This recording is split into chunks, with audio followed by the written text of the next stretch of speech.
안녕하십니까. 호크로 투자는 쇼키인 부동산입니다. 월요일 예상했던 쇼크가 왔습니다. 코스피가 무려 3.52% 급락한 채 마감이 됐고요. 코스닥은 무려 4.71% 급락을 했습니다. 단 한 번의 반등 없이 지속적으로 하락폭을 키우며 마감했다는 부분이죠. 오늘은 이런 상황에서 나온 다중위기의 경고에 대해서 좀 말씀을 드리고자 합니다. 앞으로 부동산 시장에 적지 않은 영향을 줄 부분이라는 거죠. 영상 전에 구독으로 인생을 바꾸시기 바랍니다.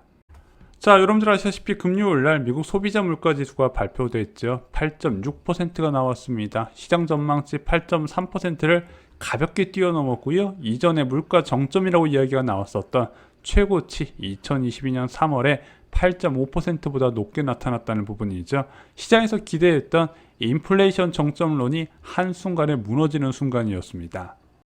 금요일 미국 증시가 큰 폭의 하락을 기록한 건 다 아실 겁니다. 나스닥 3.52%, S&P 500 2.91% 급락한 채 마감이 됐는데 금일 선물 시장에서도 이 약세가 유지가 되는 모습이에요. 그래서 2% 전후로 약세가 이어지고 있네. 그러면은 금요일 충격과 월요일 충격이 더해지면서 아시아 증시는 초토화될 수밖에 없었다는 부분입니다. 그래서 일본 니케이 지수는 3% 급락한 채 마감이 됐고요.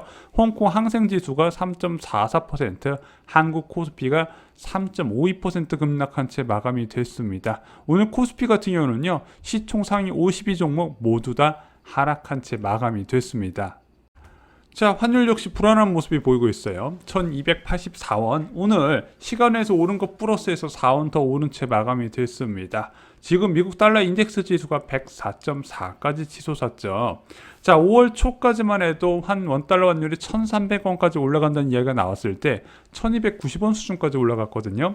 그리고 나서 인플레이션 정점론 따는 긴축의 좀 강도가 완화될 것에 대한 기대감에 5월 말에 1237원까지 떨어졌다가 지금 다시 50원 가까이 올라갔다는 부분이죠.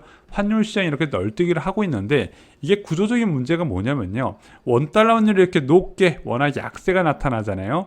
미국 통화정책이 강할 때 대한민국의 통화정책이 여유가 없어진다는 부분입니다. 예전에는 미국에서 금리 많이 올리고 대한민국보다 더 높게 가도 그래도 이것을 어느 정도 무시할 수가 있었는데 이제는 그렇기가 어려워졌다는 부분이죠. 그래서 통화당국이 굉장히 지금 정책 세우기 어려울 겁니다.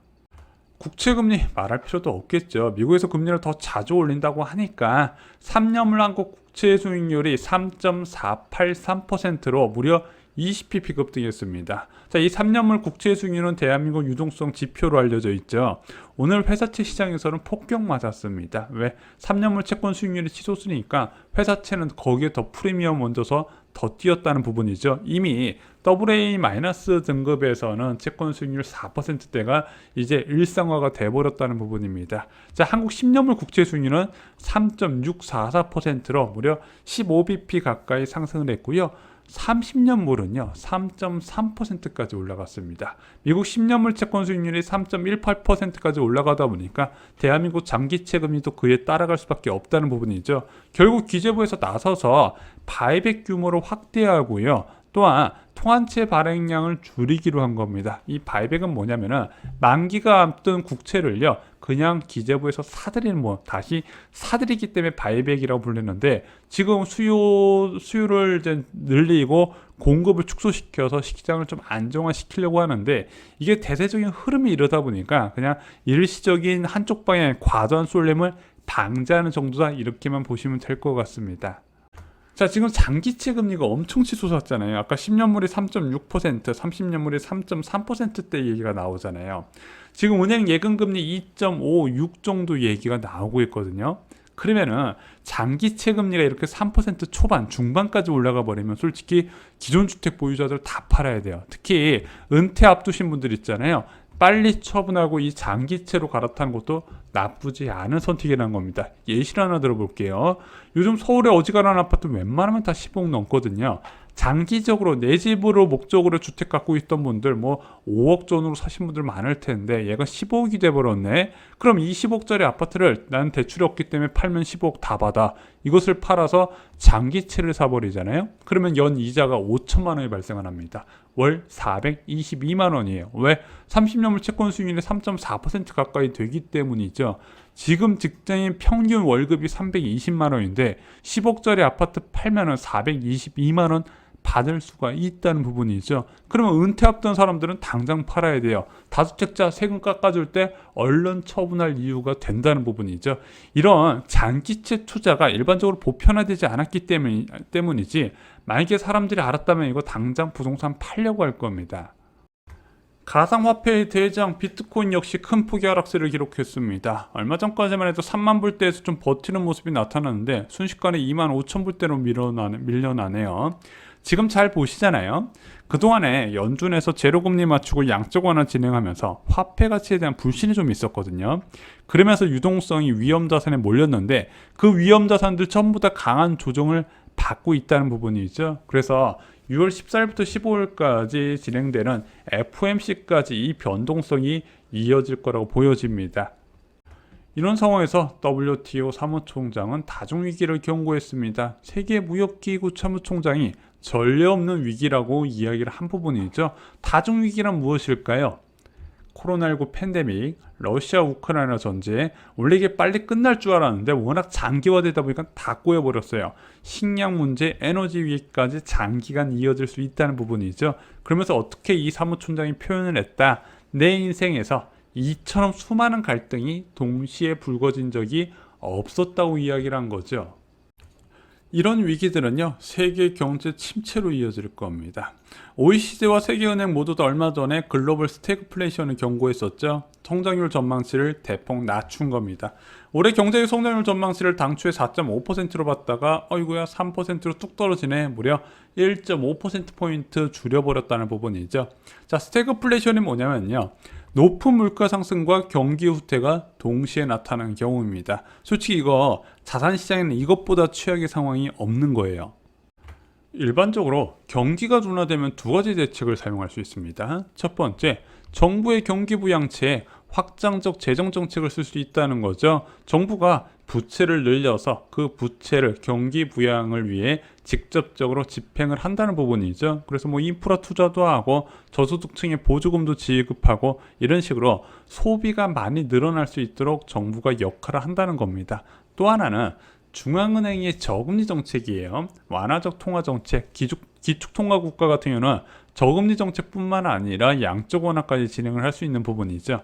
문제는 이 일반적인 경기 둔화 두 가지 대응 방식이 물가 불안에서는 사용할 수 없다는 겁니다. 왜?